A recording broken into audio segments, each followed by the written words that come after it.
Elle est belle. Alors... À votre avis, on va te parler de quoi aujourd'hui? Petit indice. Et oui, aujourd'hui, nous allons nous attaquer à un sujet que j'adore, les courges. On n'en mange pas assez ou on en mange trop. Il n'y a jamais d'entre-deux. Mais la problématique qu'on a toujours, c'est que, à part les soupes, on sait pas trop quoi faire avec ces choses-là. On a vu passer des milliards de fois les butternuts farcis, sauf que, désolé, mais une tomate farcie, c'est ok pour une personne, une butternut farcie, ça ne fonctionne pas pour une personne, il y a trop à manger, c'est indigeste. Du coup, aujourd'hui, on va essayer de faire plein de recettes un peu différentes, à la fois une salade que j'adore, que je me fais très souvent toute l'année, et quand c'est la saison des butternuts, j'en mets dedans. On va faire également crumble de butternut avec du gorgonzola, et ça, c'est génial. Un curry de butternut que j'adore également me faire, servi avec du riz et quelques pickles. Et parce que j'adore aussi travailler ce genre de choses, je vais vous montrer comment utiliser l'intégralité de la courge. Et qui dit courge, dit graines. Donc, on va montrer 2 astuces pour les utiliser et se faire kiffer parce que c'est vraiment délicieux. La première, c'est graines de courge grillées. Vous allez voir, c'est excessivement simple, excessivement bon. Et la deuxième, peut-être un peu moins connue, c'est pesto de graines de courge. Ça permet de remplacer les pignons de pain ou toute autre noix qu'on pourrait utiliser à l'intérieur, mais pour un moindre coût, plutôt que de jeter les graines, on va avoir ce jeu de texture, ce goût aussi, qui va être parfait pour tout ça. Donc on s'attaque à plusieurs recettes, plusieurs astuces. On va utiliser les astuces dans les recettes. Bref, ça va être très très bon. C'est parti. Courge Forest, courge. Excellente celle-là.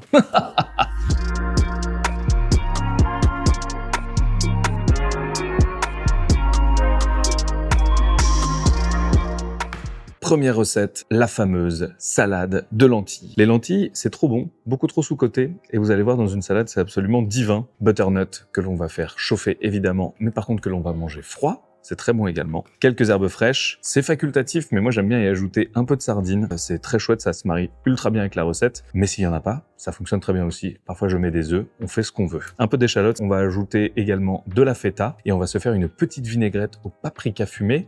Vous n'êtes pas prêts. On s'attaque au butternut. À la butternut, au butternut, au butternut, à la butternut. Qui sait? Battez-vous dans les commentaires. Moi je connais la vraie réponse.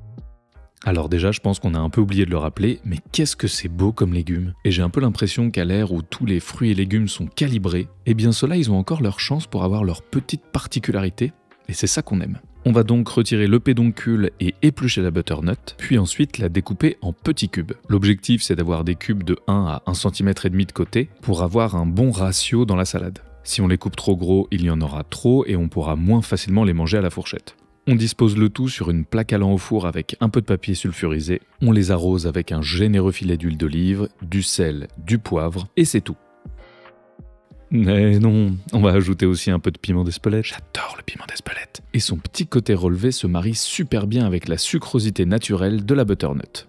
Que demande le peuple? Un petit massage pour bien répartir l'assaisonnement, et ça part au four, pour environ 20-25 minutes à 180 degrés.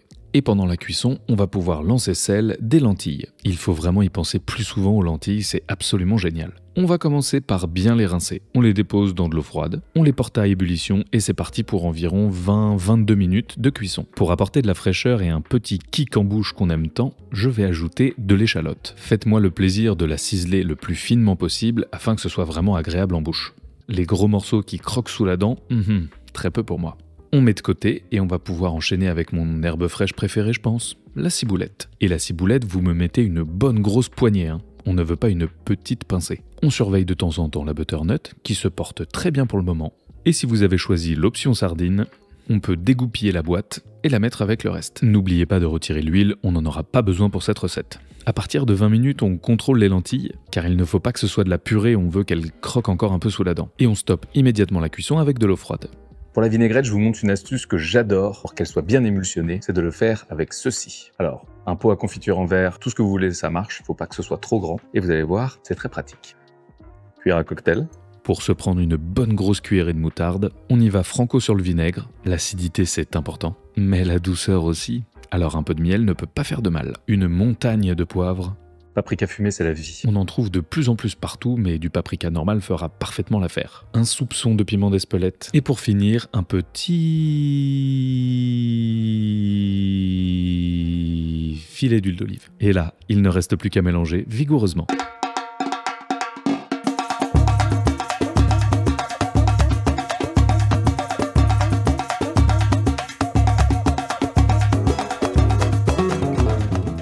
Et voilà, une texture somptueuse sans trop d'effort. Et au niveau du goût, on est au max. J'ai comme l'impression que la butternut est prête.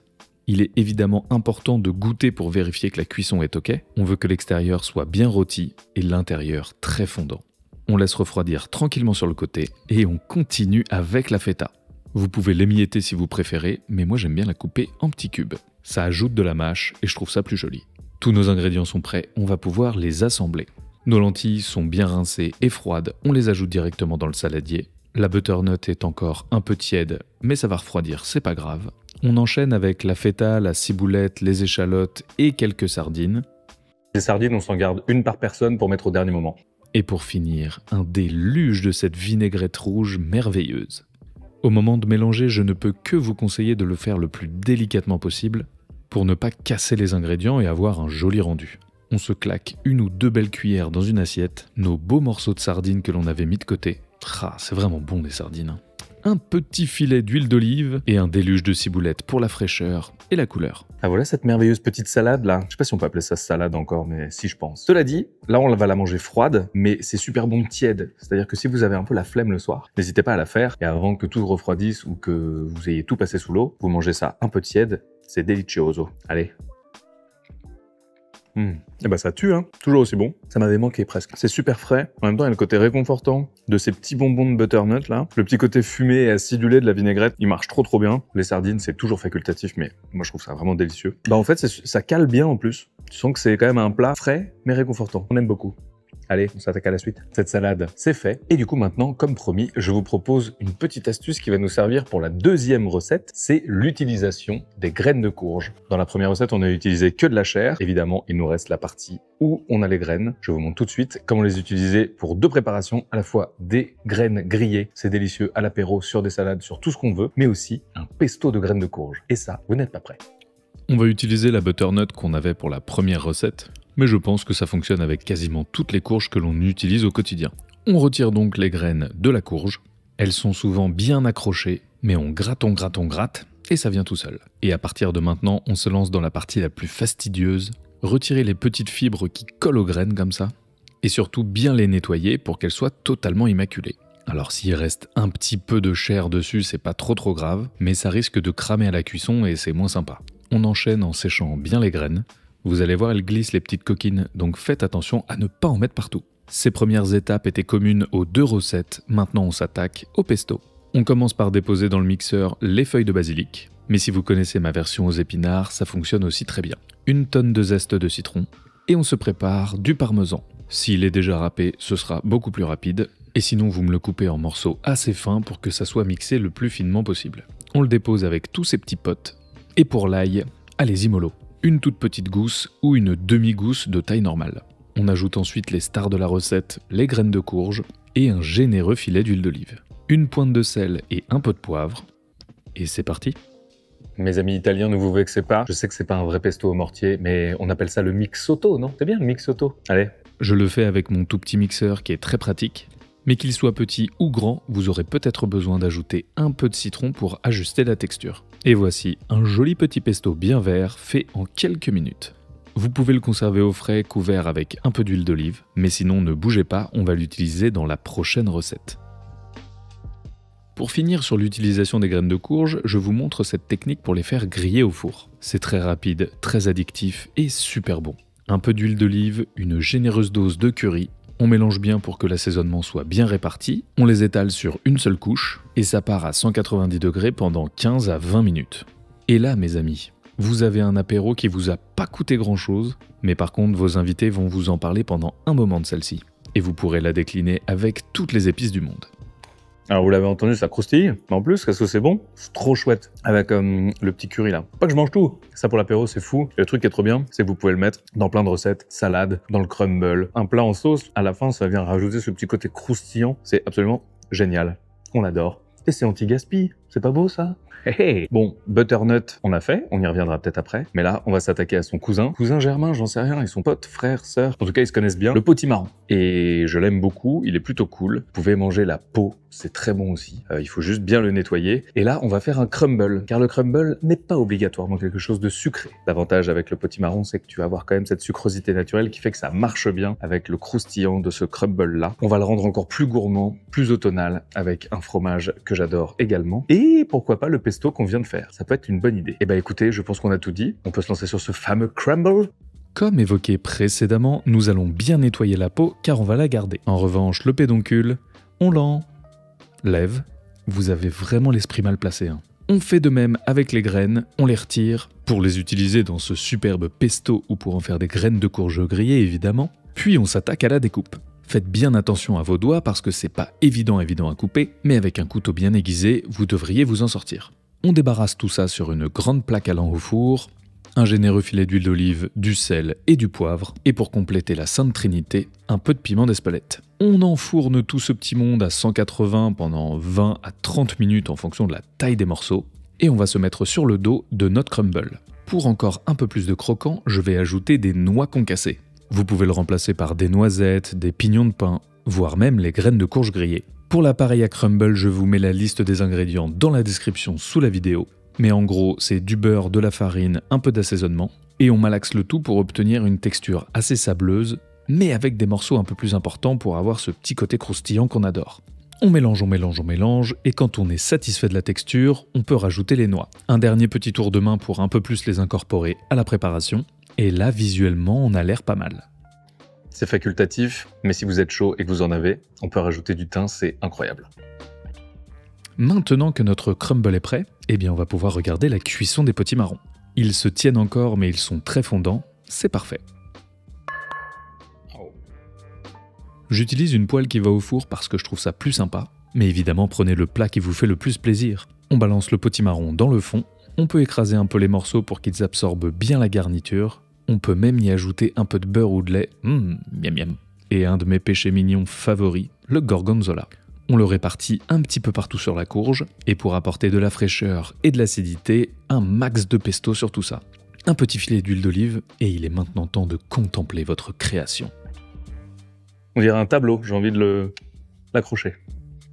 On balance le crumble sur le dessus du plat, soyez généreux, et on peut maintenant enfourner le tout dans un four préchauffé à 180 degrés pendant 25 à 30 minutes. Évidemment, il faut le surveiller et ajuster en fonction de votre four et de votre plat. Quand vous sentez que le crumble est bien croustillant, on peut le sortir du four. Et on se sert une ou deux belles grosses louches.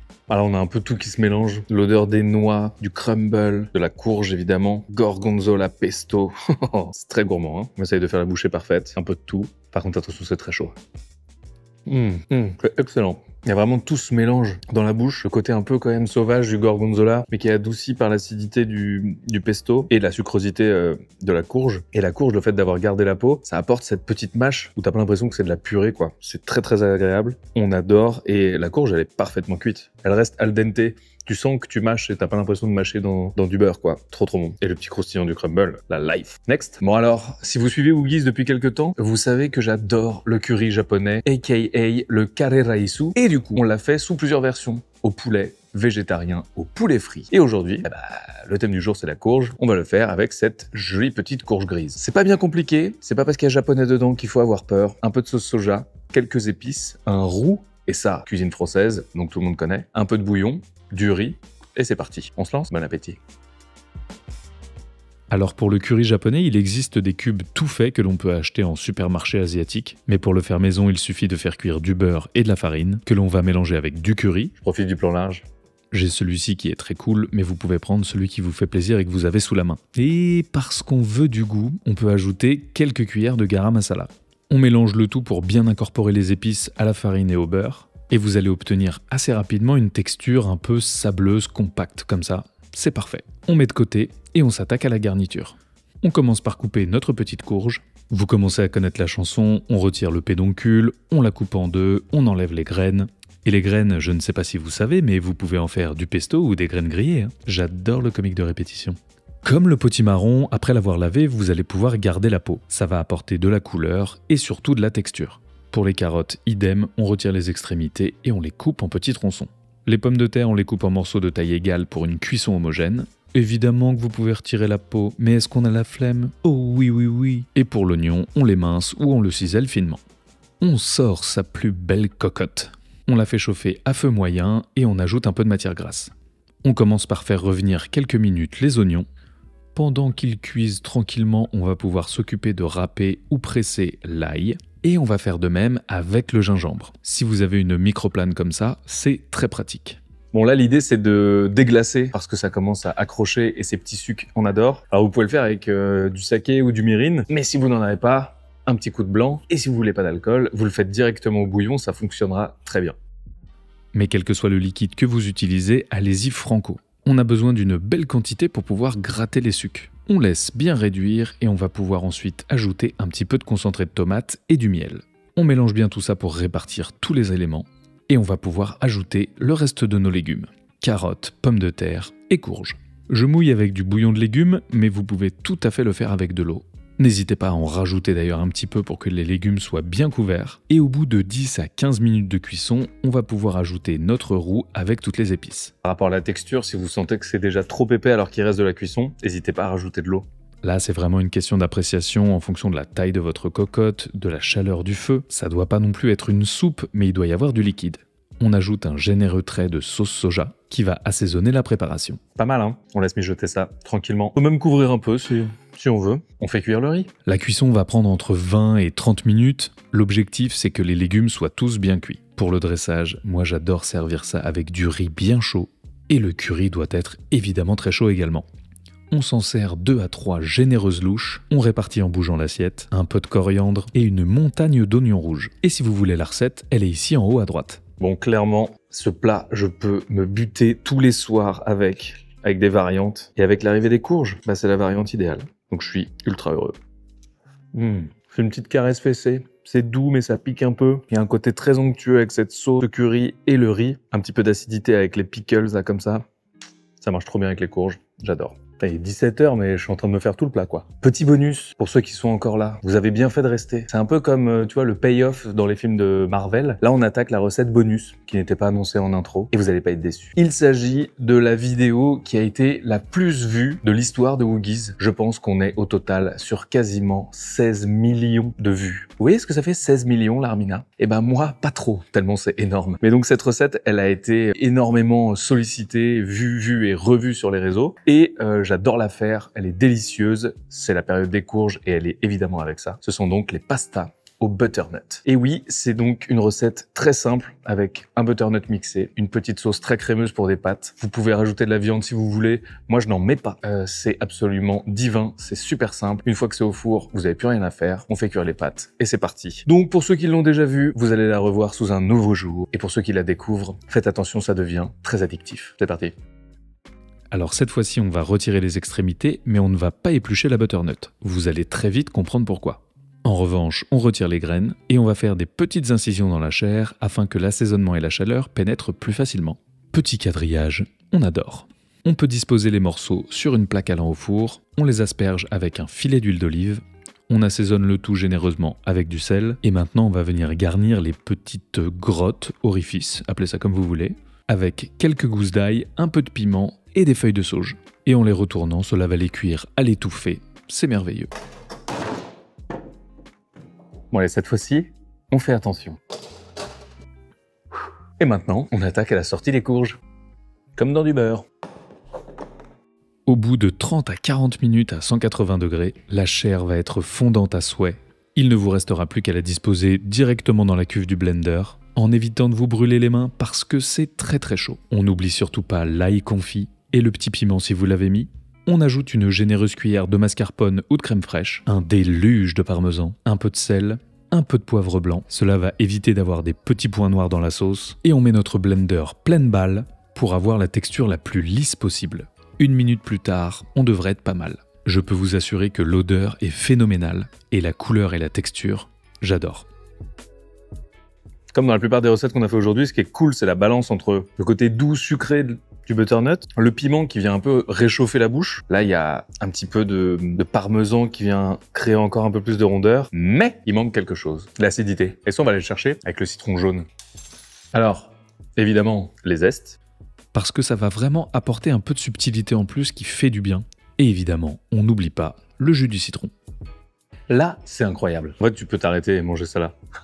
Alors oui, ça fait une bonne soupe, mais on est venu là pour faire des pâtes, je vous rappelle. Alors on va saler généreusement notre eau bouillante. Je suis parti sur des pâtes longues aujourd'hui, mais dans le tome 2 de mon livre, je l'ai fait avec des coquillettes et c'est incroyable. Dans une petite poêle à feu doux, on ajoute un peu de notre sauce, un peu d'eau de cuisson des pâtes, et 1 minute avant que le minuteur ne sonne, on va finir la cuisson des pâtes dans la sauce. N'hésitez pas à rajouter un petit peu d'eau de cuisson si besoin.